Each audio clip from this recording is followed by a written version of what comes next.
Born in 1879 in Germany, Albert Einstein is seen as one of the greatest minds that ever lived. Together with his research and scientific knowledge, he was destined to change the world. Albert Einstein was a German-born physicist who is perhaps best known for the general theory of relativity. He's famous for his E=mc² equation, which many consider as the most famous equation in the world. Einstein's theory of relativity laid the foundation of science today. Most of the mentioned are things that most people are already aware of. Today though, we'll be taking a look at 3 things you may not know about the great Albert Einstein. The first is Einstein's note on happiness. A handwritten note which Einstein handed out to a courier in Tokyo describing in a few words his theory on happiness, was recently sold for $1.5 million in an auction in Jerusalem. According to winners' auctions and exhibitions, the note's winning bid surpassed the pre-auction estimates, which are between $5,000 and $8,000. Many Chadad, who was the spokesman at the auction, said that this had been an all-time record for the auctioning of a document in the whole of Israel. He continued to say that the buyer was of European origin, and wished that his identity remained anonymous. In the year 1922, while on a lecture tour and had just recently been notified of his winning of the Nobel Prize, Albert Einstein was at the Imperial Hotel in Tokyo. A courier boy came to deliver the physicist a message, and he reached to his pocket to give some change for tipping him, but he came back empty. While not wanting to leave the courier boy empty-handed, he instead tipped the boy in the form of his theory on happiness. Einstein wrote in German on a piece of stationery from the Imperial Hotel in Tokyo that a life that is calm and modest brings forth more happiness than the search for success that comes with constant restlessness. On another sheet he wrote that where there is a will there is a way. According to the auction house, Einstein told the courier boy that if he was lucky the notes would turn out to be far more valuable than a normal everyday tip, and as it turns out his words couldn't have been more true. Turns out that his words would later be worth over $1.5 million, perhaps making him one of the most generous tippers in the world. As told by the auction house, the second note went for $250,000. Many Chadad said that a grandson to the courier's boy's brother had approached the auction. He continued to say that the bidding started at $2,000, but quickly shot up to 6 figures. He proposed the value of the notes to be owed to the inspiration behind the tip, and the fact that Einstein remains a global star even after his death. Albert Einstein, who passed away in 1955, loved Israel. He was among the founders and a board member of the Hebrew University, where he willed his archives and rights to his work, making it the institution with the vastest collection of his documents. Even though Einstein's theory of happiness gives affirmation to the value of simplicity over success and riches, according to Mr. Chadad, the descendants of the courier boy were nevertheless overjoyed with their newfound riches. As mentioned, this note was eventually sold for $1.5 million, and ironically some have said that you can put a price on happiness. Albert Einstein deeply regretted his involvement in the atomic bomb. Albert Einstein wrote in his book Out of My Later Years that had he known the Germans would have failed in making an atomic bomb, he would have never have moved a finger. He was talking of a letter dated August 2nd written from his holiday home, warning President Franklin D. Roosevelt of a nuclear fission breakthrough in Nazi Germany that would result in the making of very powerful bombs. Einstein's letter triggered the US Manhattan Project of building atomic weapons before the Germans did. This resulted in the rise of nuclear technology, which is being commonly referred to as the atomic age. According to a Washington Post article on the 20th of December 1986, the letter was sold to Malcolm Ford's publishers currently at Christie's for $220,000. As a matter of fact, Albert Einstein did not write the letter, despite the fact that he reviewed it and signed it. Leo Szilard, a physicist, wrote it at a time just after the Germans had succeeded in the splitting of atoms in December of 1938. Szilard discovered that an atomic chain reaction could be created through this process. He then visited Einstein at his holiday home accompanied by other physicists, Edward Teller and Eugene Wigner.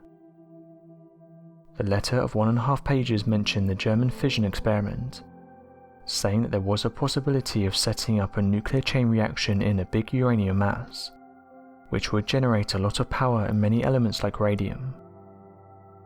The letter went on to say that one bomb like this placed in a boat and exploded at a port would lead to the destruction of the whole port, plus some of the area around it. However, they would be too heavy to be transported by air. The letter suggested that the US had very little and poor uranium ores, that former Czechoslovakia and Canada had very good uranium ores, but the best uranium source was Belgian Congo. The letter continued to acknowledge that the Germans had stopped selling uranium from the mines in Czechoslovakia, an indicator of the possibility of Germany trying out atomic weaponry. It urged the US government to take action. After reading the letter, President Roosevelt took action, forming the Manhattan Project with many secret laboratories in the US. By the time this project made the atomic bomb, Germany was beaten. 2 bombs were dropped on Japan, who were allies to Germany. Szilard opposed this, saying that the Japanese bombing was not justified. He made a petition that was signed by many scientists in the Manhattan Project, asking them to stop using atomic bombs on Japan. Szilard and many other scientists had initially collaborated on a report in 1945, where they called for the US to make a demonstration of the atomic bomb to show Japan the consequences of not surrendering. Other scientists who were involved in the report did not agree with this, saying they did not see any other acceptable option apart from the use of direct military. Einstein regretted the fact that he signed the letter of August 2nd, as he was also critical of how the atomic bombs caused the civilian atomic energy. The FBI believed he was a Soviet spy. By the time the FBI started investigating him in 1932, Albert Einstein was already a world-renowned physicist. Together with his wife Elsa, they had just relocated to the US from their native home in Germany. At this time, he was very vocal about issues concerning the society, and argued publicly opposing nationalism and racism. By the time he passed on in 1955, his file at the FBI would be thousands of pages long. Edgar Hoover, who was an agency director, was very suspicious of Einstein's activist nature, and according to him, Einstein was possibly a communist and extremely radical. Had he known about these labels, Einstein would have probably laughed them off, as he had heard much worse from Germany back in the day. Einstein once declared in 1901 that the greatest enemy of truth was the unthinking respect for authority. His defiant nature led to Einstein's kicking out of the German equivalent of high school at 15 years old, which made him renounce his German citizenship. He didn't want anything more to do with the schools in Germany or the rampant military. Einstein did not go back to Germany until his prestigious appointment in April 1914 at the University of Berlin, which was owed to his achievements. Here he continued with the developments of his reality and gravity ideas, that in 1919 gained spectacular confirmation after a solar eclipse was observed, which has shaped studies about the universe. The Nazi Party denounced the theory of relativity as a Jewish perversion, and at this time Einstein was receiving anonymous threats, which got to the point of him not wanting to take solo walks. The threats, however, did not stop him. Instead, he over and over again took advantage of his newfound publicity to vocalize the wrong things he had observed in society. He once said that being silent in the face of evil made him feel the guilt of complicity. He declared publicly that militant nationalism was wrong in 1929, referring to it as the measles of mankind. Einstein questioned capitalism, and wrote in 1931 that every man deserved to be respected and no man should be idolized. Einstein in 1937 protested against racism, and declared as he addressed the Liberty University that segregation was a white person's disease.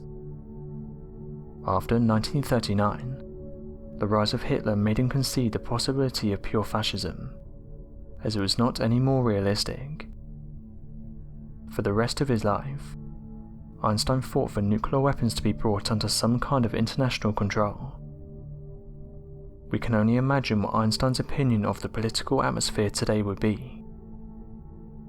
After his experience with Europe's brutal force and fear, what fascinated Einstein most about the US was its tolerance for the freedom of thought, speech and beliefs that were nonconformist. Einstein was not going to stand and watch as the calamity in Germany repeated itself. So what do you make of Albert Einstein and the things he stood for? Be sure to let us know your thoughts in the comment section below, and help us by growing this community while working to solve these unexplained mysteries. Thank you for watching, and don't forget to subscribe for more videos.